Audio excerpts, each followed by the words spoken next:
கர்த்தருடைய பரிசுத்த நாமம் மகிமைப்படுவதாக. இந்த நாளின் ஆசீர்வாதத்திற்காக ஆயத்தமாய் இருந்தவர்களுக்குரிய ஆசீர்வாதம் என்கிற தலைப்பை மையமாக வைத்து மத்தேயு எழுதின சுவிசேஷம் 25ஆம் அதிகாரம் 10ஆம் வசனத்தை வாசித்து தியானிப்போம்.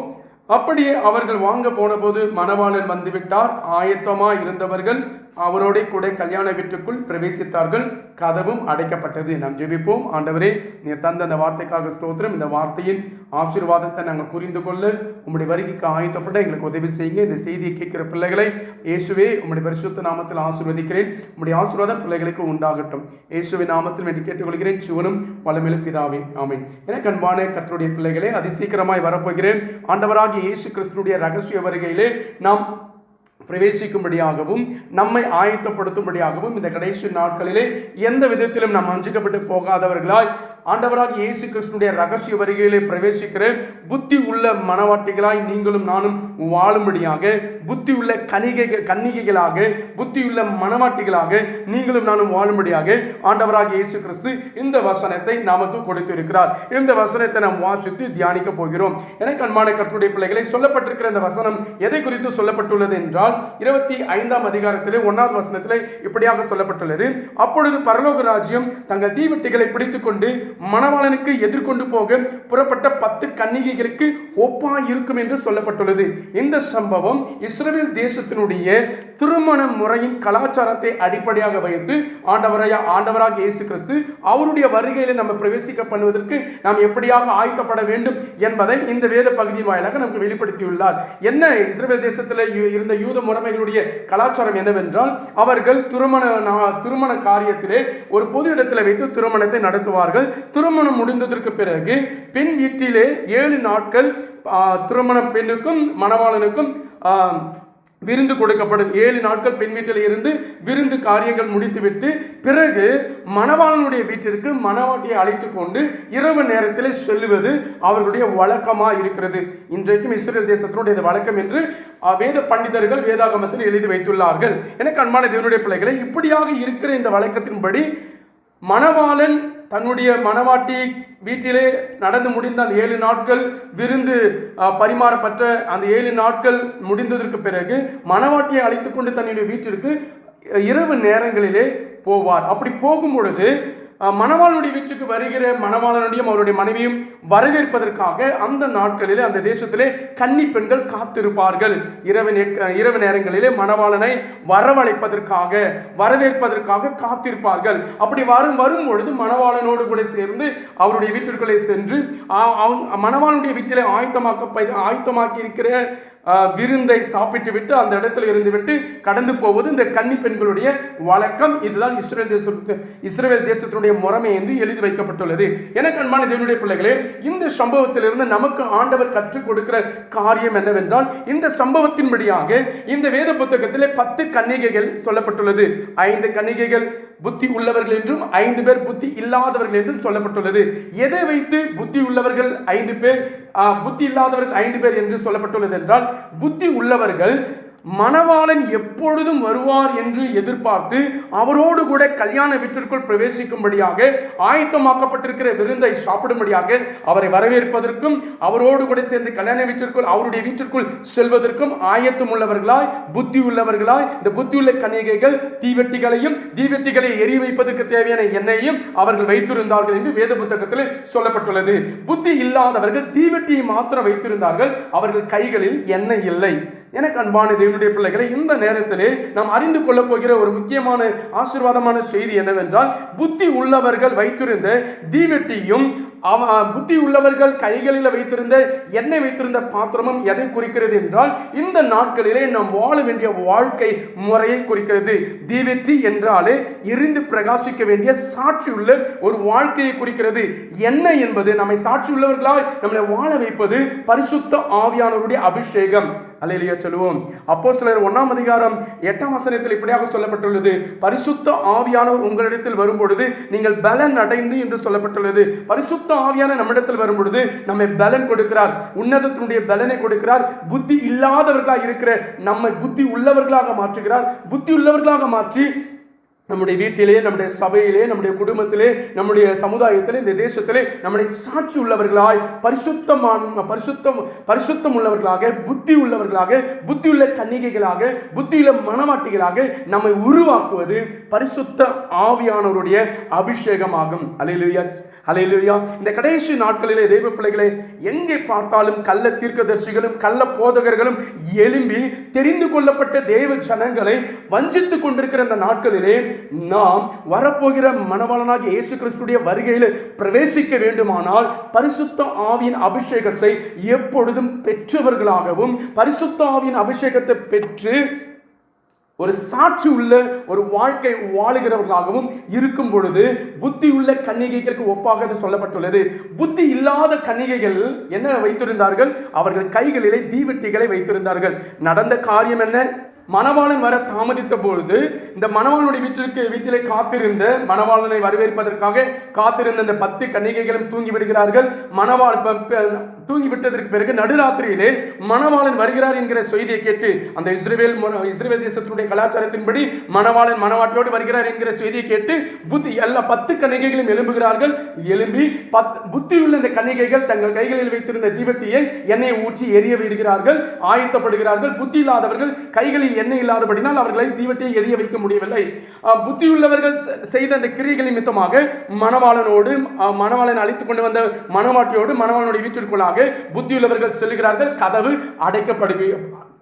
அடைக்கப்பட்டு விட்டது. எனக்கு அன்பான தேவனுடைய பிள்ளைகளே, இந்த இடத்துல நான் கற்றுக்கொள்ள போகிற ஒரு காரியம் என்னவென்றால், இப்பொழுது உள்ளே புத்தி உள்ளவர்கள் சென்று விட்டார்கள், மணவாளனுடைய வீட்டிற்குள் சென்று விட்டார்கள். புத்தி இல்லாதவர்கள் வந்து கதவை தட்டுகிறார்கள். கதவை தட்டும் பொழுது மணவாளன் அந்த இடத்துல ஒரு வார்த்தையை சொல்லுகிறார். என்ன வார்த்தையை சொல்லுகிறார் என்றால், 12வது வசனத்தில் சொல்லப்பட்டுள்ளது.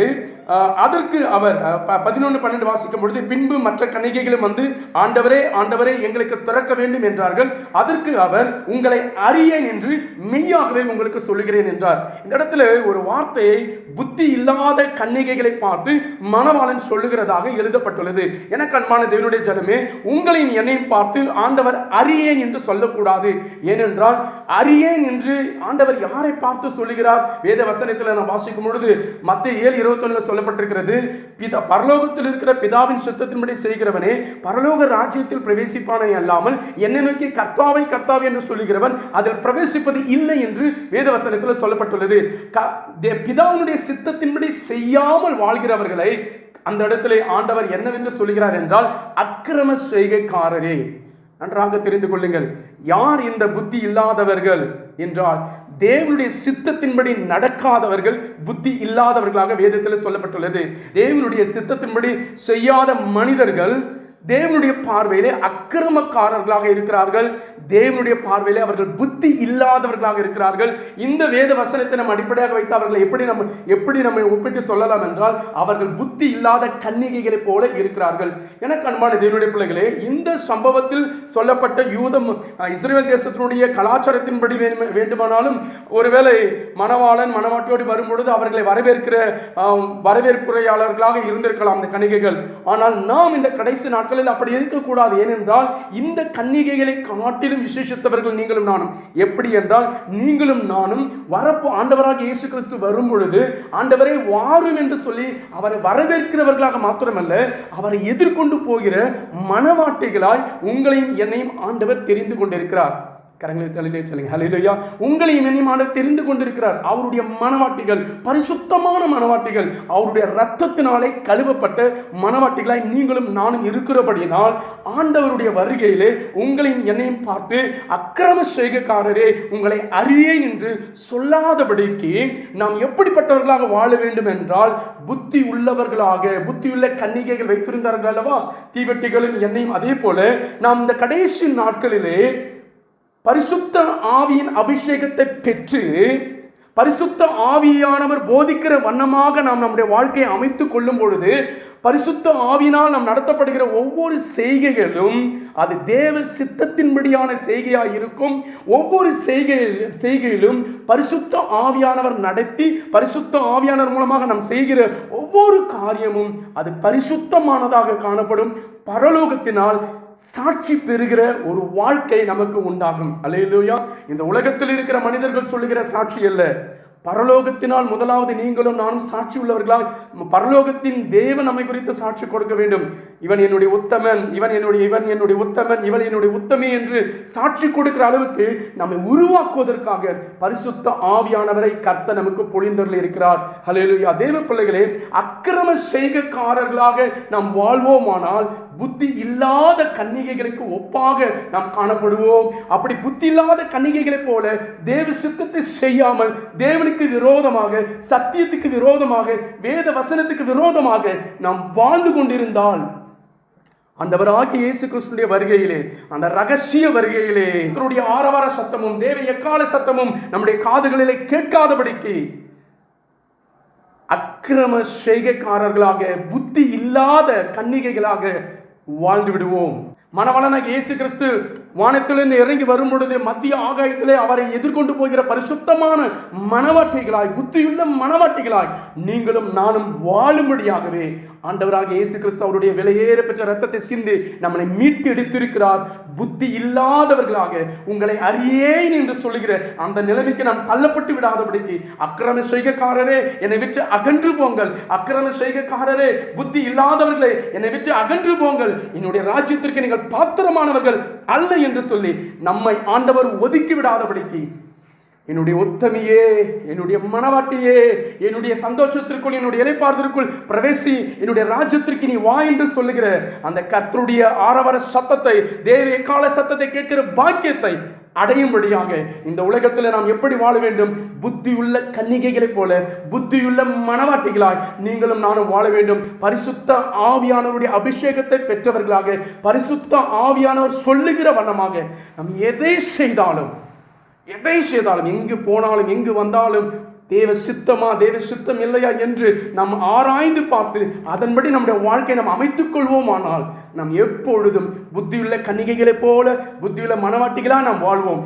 பரிசுத்த ஆவியின் அபிஷேகத்தை பெற்றவர்களாய், பரிசுத்த ஆவியினால் நடத்தப்படுகிறவர்களாய், கிருபை பெற்றவர்களாய், இயேசு கிறிஸ்துவின் ரகசிய வருகையிலே பிரவேசிக்க வேண்டும் என்கிற வாஞ்சியும் விருப்பமும் உள்ளவர்களாய் எப்பொழுதும் புத்தியுள்ள கன்னிகைகளைப் போல, புத்தியுள்ள மணவாட்டிகளாய், மணவாளன் வருவார், அவருடைய வருகையிலே நான் பிரவேசிக்க வேண்டும் என்று சொல்லி எப்பொழுதும் விழித்திருந்து ஜெபிக்கிறவர்களாக நாம் வாழ்வதே ஆயத்தப்படுதலினுடைய மேன்மையாகும்.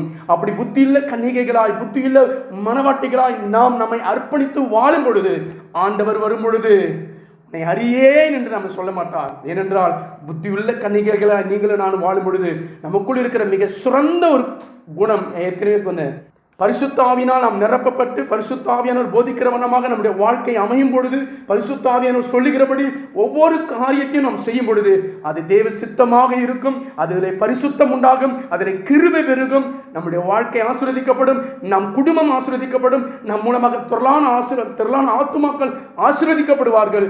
நாம் இயேசுனுடைய ரகசிய வரிகளை பிரவேசிப்போம். நம் மூலமாக நடத்தப்படுகிறவர்கள் இயேசுனுடைய ரகசிய வரிகளை பிரவேசிக்கும்படியான ஆசீர்வாதத்தை பெறுவார்கள். நாம் ஆயத்தப்படும் பொழுது ரகசிய வருகையில பிரவேசிக்கும்படியான ஆசீர்வாதத்தை நமக்கும் நம்முடைய குடும்பத்திற்கும் நாம் வழி நடத்துகிறவர்களுக்கும் கொடுப்பதற்கு அவர் வல்லவராயிருக்கிறார். அந்த ஆசீர்வாதத்தை பெற்றுக் கொள்வதற்கு நம்மை அர்ப்பணிப்போம், நாம் ஜெபிப்போம். துதிகளின் மத்தியில் வாசம் செய்கிற பரிசுத்தம் எங்கள் பரலோக பிதாவே, ஆசீர்வதிக்கப்பட்ட அந்த நல்ல நாளிலும் எங்களோடு நீ பேசின வார்த்தைகளுக்காக ஸ்தோத்திரம். பரிசுத்த ஆவியின் அபிஷேகத்தை பெற்றவர்களாய், பரிசுத்த ஆவியினால் நடத்தப்படுகிறவர்களாய், உமக்காக எங்கள் வாழ்க்கையை அர்ப்பணித்தவர்களாய், ஆண்டவரே உம்முடைய சித்தத்தின்படி நாங்கள் செய்கிறவர்களாய் நாங்கள் வாழும் பொழுது அக்கிரம செய்கைக்காரரே என்று எங்களை நீர் சொல்ல மாட்டீங்க, எங்களை புறக்கணிக்க மாட்டீங்க, உங்களை அறியேன் என்று சொல்ல மாட்டீங்க. புத்தியுள்ள கன்னிகைகளைப் போல, புத்தியுள்ள மணவாட்டிகளைப் போல நாங்கள் வாழ்வோம், ஆயத்தப்படுவோம். அப்படி ஆயத்தப்படும் பொழுது உடைய வருகையில எங்களை பிரவேசிக்கப்படுவதற்கு எங்களை தகுதிப்படுத்தினீங்க என்று சொல்லி அழகாய் நீங்கள் எங்களோடு கூட பேசினீர். இந்த வார்த்தையின் சத்தத்தை கேட்கிற உடைய பிள்ளைகள் இந்த நாளில் உடைய வருகைக்காக தங்களை அர்ப்பணிக்கட்டும். சுயத்தின்படி, மாம்சத்தின்படி நடக்காதபடிக்கு மாம்சத்தின் கிரியைகளை, மாம்சத்தின் இச்சைகளை சிலுவையில் அறைந்தவர்களாய் பரிசுத்த ஆவியானவரே உமக்கு தங்கள் வாழ்க்கை அர்ப்பணித்து உம்மால் நடத்தப்படுகிற அந்த மேன்மையான வாழ்க்கைக்கு தங்களை அர்ப்பணிக்க, ஆண்டவரே உம்முடைய சித்தத்தின்படி வாழ, சாட்சி நிறைந்த வாழ்க்கையிலே நிலைத்திருக்க ஒவ்வொரு பிள்ளைகளுக்கும் கிருபை தரும்படியாய் இயேசுவின் நாமத்தில் வேண்டி கேட்டுக்கொள்கிறேன். ஜீவனும் பலமில்லை பிதாவே, ஆமென்.